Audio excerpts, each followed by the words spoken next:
சித்தர்கள் குறிப்பிட்ட 11 அரூப நாகங்களும் அவை உண்டாக்கும் 12 வகையான தோஷங்களும் சாதாரணமான கண்களுக்கு புலப்படாத அரூப தெய்வங்களை பார்க்கக்கூடிய சக்தி அதே அரூப நிலை பெற்றவர்களுக்கு மட்டுமே அது சாத்தியமாகும். அத்தகைய அரூப நிலை பெற்ற சித்தர்கள் 11 வகையான முக்கிய நாகங்களைப் பற்றி குறிப்பிட்டுள்ளார்கள். இத்தகைய நாகங்கள் சுமார் 2 அடியிலிருந்து சுமார் 3 அடி அகலமும் மிகுந்த நீளமும் உடையவைகளாகும். இந்த நாகங்கள் ஒருவர் கர்மவினை செயல்களுக்கு ஏற்றபடி வரம் சாபமோ உண்டாக்கி தரக்கூடிய சக்தி உடையவைகளாகும். இந்தியாவின் பல்வேறு கோயில்களில் இவை அரூபமாக தங்கியுள்ளன.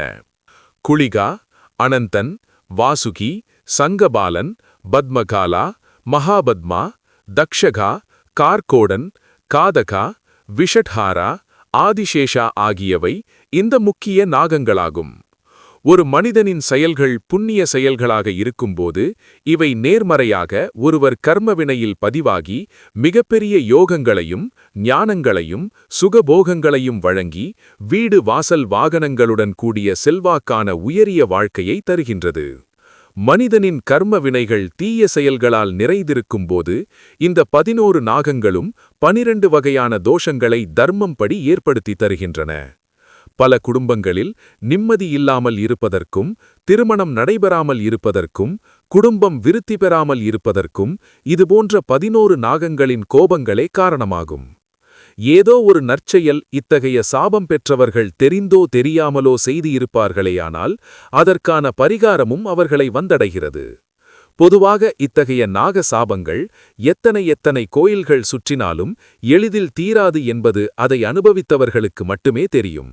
சிவபெருமான் எந்தவிதமான நாக தோஷமாக இருந்தாலும் முழுமையாக நிவர்த்தி பெற்று குடும்பம் மகிழ்ச்சியுடன் வாழவும் குடும்பம் விருத்தி பெறவும் திருமணம் நடைபெறவும் குழந்தை பாக்கியம் பெற்று குடும்பம் விருத்தி பெறவும் செழிப்பான வாழ்க்கை தரம் உயரவும் ஒரு உபாயம் சொல்லியுள்ளார்கள்.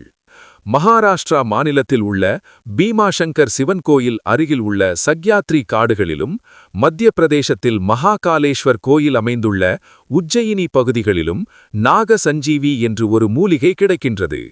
இம்மூலிகையை நாக்சஞ்சி என்று அப்பகுதிகளில் குறிப்பிடுவார்கள்.